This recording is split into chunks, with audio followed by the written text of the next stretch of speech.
علم فقہ کے متعلق بعض اصطلاحات استعمال ہوتی ہیں کثرت سے، چاہتا ہوں کہ ان کا تعارف جو ہے وہ بھی،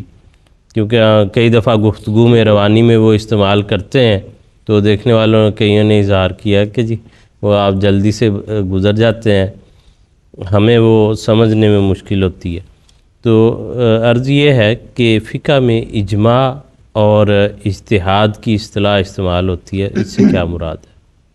وسیم صاحب، اجماع جو ہے یہ اس کا مطلب ہے کسی بات کا پختہ ارادہ کر لینا یا کسی بات پر اتفاق کرنا۔ چنانچہ کہتے ہیں اجمع فلان علی قضا، کہ فلاں شخص نے اس بات کا پختہ ارادہ کر لیا۔ اسی طرح کسی چیز کا، جیسے میں نے کہا کہ کسی چیز پر اتفاق کر لینا، ایک سے زائد لوگوں کا کسی بات پہ متفق ہو جانا، چنانچہ کہتے ہیں کہ اجمع القوم علی قضا، کہ پوری قوم اس بات پہ متفق ہو گئی۔ تو یہ تو اس کے لغوی معنی ہیں۔ جہاں تک اس کی اصطلاحی معنی ہیں جو اصطلاح میں استعمال ہوتا ہے، اسلام کی اصطلاح جو فقہ کی اصطلاح میں، اس میں کسی قوم کا یا امت کا کسی بات پہ، کسی مسئلے پر اتفاق کر لینا، اور کہتے ہیں کہ اس کی بہترین تعریف جو اجماع کی گئی ہے، وہ کہتے ہیں کہ امت کے مجتہدین کے اس اتفاق کا نام اجماع ہے جو حضرت محمد صلی اللہ علیہ وسلم کی وفات کے بعد کسی زمانے میں کسی بھی امر پر ہوا ہو۔ ایک تعریف یہ کی جاتی ہے۔ لیکن اجماع کے بارے میں یہ بہت ضروری بات ہے کہ اس پہ علماء نے بڑی سیر حاصل بحثیں کی ہوئی ہیں، اور بعض علماء کا اس بات پہ اتفاق ہے کہ اجماع صرف اور صرف حضور صلی اللہ علیہ وسلم کے صحابہ کے زمانے میں تھا، اور وہ بھی اس زمانے میں جب صحابہ ابھی پھیلے نہیں تھے، ایک ہی جگہ میں تھے۔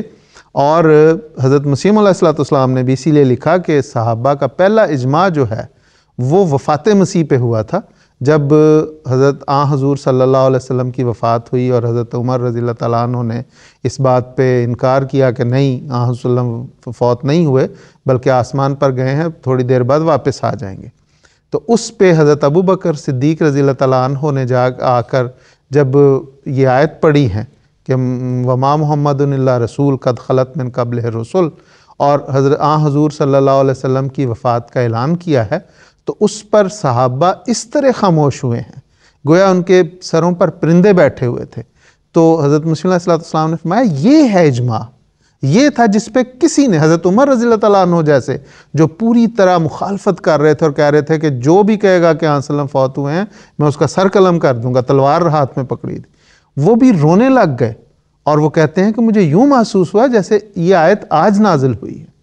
تو یہ تھا اجماع جس پہ کسی کو پھر جرأت ہی نہیں ہوئی اس سے اختلاف کرنے کی۔ تو اس لیے بہت سارے علماء نے کہا کہ اجماع تو وہ ہے جس پہ کسی بات پہ کوئی بات کہی جائے اور سب کے علم میں آ جائے اور اس پہ وہ پھر اتفاق کریں۔ تو یہ صحابہ کے دور میں ممکن تھا جب صحابہ قریب تھے۔ بعد کے زمانے میں تو اس بات کے متعلق کسی شخص کے اختلاف یا اتفاق کا پتہ ہی نہیں چل سکتا تھا۔ اس وقت تو دنیا بھی اتنی قریب نہیں تھی کہ ٹیلی فونک یہ سلسلے ہو جاتے۔ اس لیے مثلا امام فخر الدین رازی جو بڑے مشہور مفسر گزرے ہیں، وہ اپنی ایک کتاب میں لکھتے ہیں کہ انصاف یہی ہے کہ بجز اجماع زمانہ صحابہ جبکہ مومنین اہل اجماع بہت تھوڑے تھے